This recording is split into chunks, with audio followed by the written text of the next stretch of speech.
Chapter 1, The Celestial Duo. Our story begins a very, very long time ago with a young girl. One day, this girl spotted a rusted spaceship holding a small star child. "What's your name? Are you lost?" the girl asked the star child. "I'm Luma, and I'm waiting for my mama. She's coming for me on a comet," said the star child, who had been waiting day and night. "Don't worry, I'll wait with you," the little girl promised Luma. At nightfall, the little girl borrowed her father's telescope and peered into the sky. She looked and looked, but she saw nothing. After hours turned into days, and then years, but still the sky revealed nothing.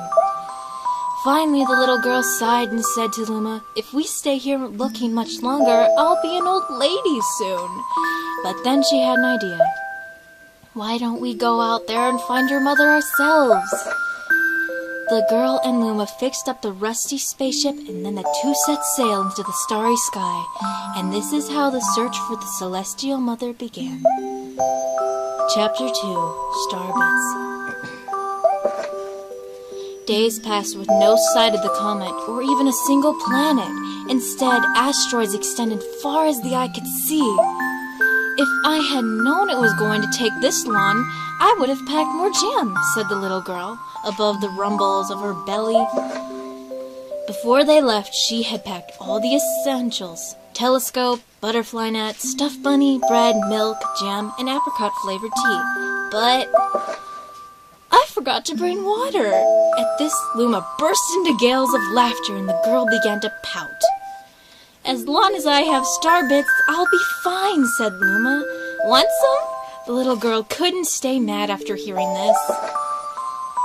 Luma continued to laugh, and the girl couldn't help but join in. "All right, maybe just a nibble." Leaning far out of the ship, the pair began to collect starbits with the girl's net. They almost fell out a few times, but they kept on collecting. The starbits tasted like honey. Chapter 3, The Comet. A beam of light pierced through the ship's window. Thinking it was the morning sun, the girl peered through the window, only to find a turquoise-blue comet shimmering at her. The little girl shook the sleeping Luma awake and shouted excitedly, "We have to get to that comet!" The pair descended on the comet and found that it was made of ice. They looked high and low, but Luma's mother was nowhere to be found. Exhausted, the little girl sat down with a flop, utterly unable to take another step. "Look!" Peering down at the icy ground where Luma was pointing, the girl suddenly noticed clusters of starbits encased in ice. "Pretty good, huh? Finding starbits is my specialty," said Luma, beaming. "There's ice here, but it's so warm. I'll bet there's water here too." The two decided to stay on the comet for a while. Riding the turquoise comet, the pair continued their search for Luma's mother. Chapter 4, The Dream. One night, the girl dreamed about her own mother. "Where are you going?" she asked her mother's retreating back. Without turning, her mother replied, "Don't fret, dearest. I'm not going anywhere. I'll always watch over you, like the sun in the day and the moon in the night." A wave of sadness washed over the girl. "What about when it rains and I can't see the sun or the moon?" Her mother thought for a moment before responding. "I will turn into a star in the clouds and wait for your tears to dry." When she woke, the girl's face was damp with tears. "You have starbits in your eyes," said Luma to the girl. Wiping her face, the girl replied, "These are tears, not starbits. I'm crying because I'll never see my mother again." At this, Luma began to cry too. "Mama, oh Mama, whoa." The pair traveled through the starry skies, and though they encountered many other comets, not one of them held Luma's mother. Luma was despondent. Now, Luma, the rain clouds won't go away if you keep crying," the girl said, giving Luma a squeeze. "I'll give you a present if you stop." The girl closed her eyes and said gently, "I'll take care of you." With these words, she felt a small spark in her heart. Chapter 5, Home. The kitchen will go here, and the library will go over there, the girl said busily to herself. We'll put the gate here. Ever since the girl took Luma under her care, she'd been bustling about at a feverish pace. It's a lot of work, but it's worth it to make a happy home. It turned out that starbits weren't the only things buried in the ice. There were tools, furniture, unlike any they had ever seen, and the girl used them to build a home. Looking at the completed house, Luma remarked, "Don't you think it's awfully big for just the two of us? With a library, bedroom, kitchen, fountain, and gate, it's certainly spacious, but still something seemed to be missing." "If only my father, brother, and mother were here," the girl said wistfully. Indeed, the house was too large for its two small residents. That night, clutching her favorite stuffed bunny close to her heart, the girl fell asleep in the starship. Chapter 6. Friends. Then one day, while the girl sat sipping tea, a tiny apricot-colored planet appeared on the horizon. From the planet, another Luma of the same color emerged. "Do you two know each other?" the girl asked the two Lumas gleefully. Despite the girl's excitement, they seemed uneasy.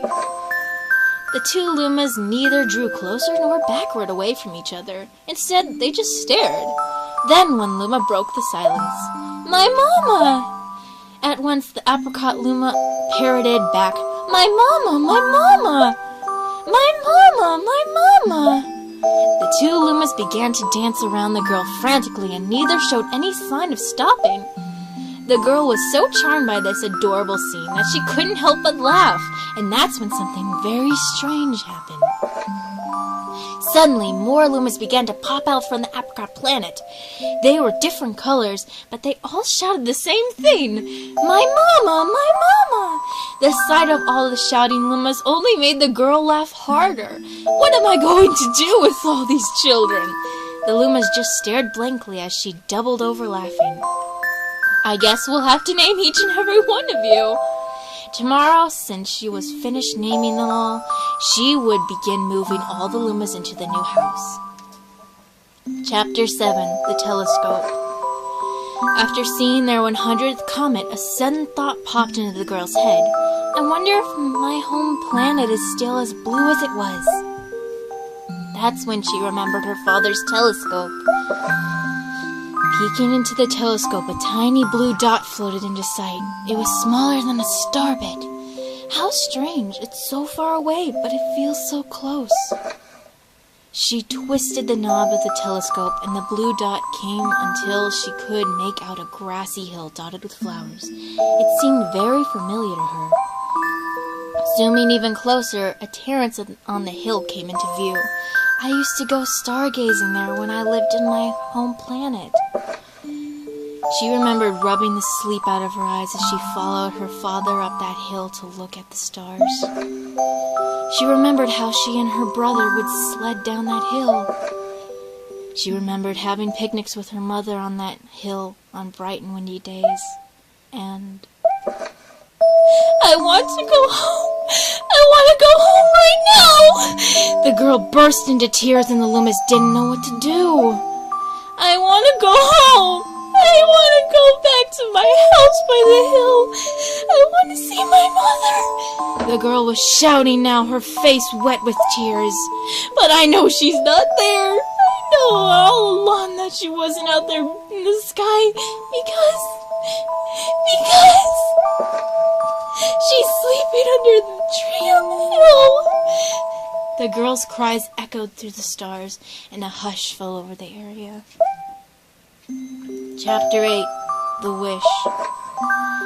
Though usually quite cheery, one day the girl became sad again.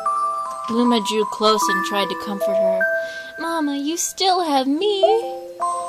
And don't be sad about your mama because she's a part of you. That means she's always close by. It's like me. I love starbits because they remind me of my mama." No, the girl said, unable to stop the tears. A lonely look flickered across Luma's face, but it was soon replaced by a wide grin. "I have an idea. I will transform into a comet, a soaring comet that can carry you all on this journey." With that, Luma, trailing bands of white, soared high into the sky and just as quickly started to plummet back down. Kaboom! Kablam! The ground shook, and a bright light poured out of the crater that Luma had created. The bands of light twisted together to form a comet trail. And then Luma emerged, reborn as a comet. The girl could scarcely believe her eyes.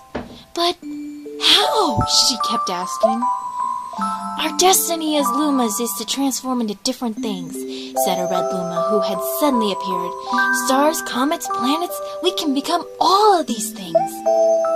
When I grow up, I want to become a star that makes someone special smile, said a green Luma. A blue Luma chimed in. That Luma turned into a real cutie of a comet, didn't he? All of the Lumas together said, No more crying, Mama. Thank you, said the girl in a whisper, and she pulled the Lumas close and hugged them. From that day on, starbits no longer fell from the girl's eyes. The comet set forth from the girl's home planet, its lawn trail blazing proudly behind it. Final chapter, Family. With its many Lumas and telescope, the comet was quite a sight to behold. The girl and the Lumas were proud to call it home. At a welcoming party for a new Luma, the girl gathered everyone in the kitchen and said in a louder voice than usual, All right, everyone, let's make a cake sprinkled with starbits. Then it will be a star cake. The Lumas excitedly began to gather the ingredients. As she watched the Lumas scurry about, the girl smiled and thought to herself, This is my family now. I will stay with them until they're ready to leave the nest. And when they do, I'll see them off with a smile, because that's what makes a mother happiest. That night, when the girl lay down to sleep, a soft light enveloped her and reminded her of the blue planet she once called home. But it would be nice to return home once every 100 years to nap in my favorite sleeping nook. The comet carrying the Lumas and the girl continues its journey to this very day. With more family members in tow than can be counted, it's said the comet visits the girl's home planet once every 100 years, its proud white tail glittering in the sky. The end.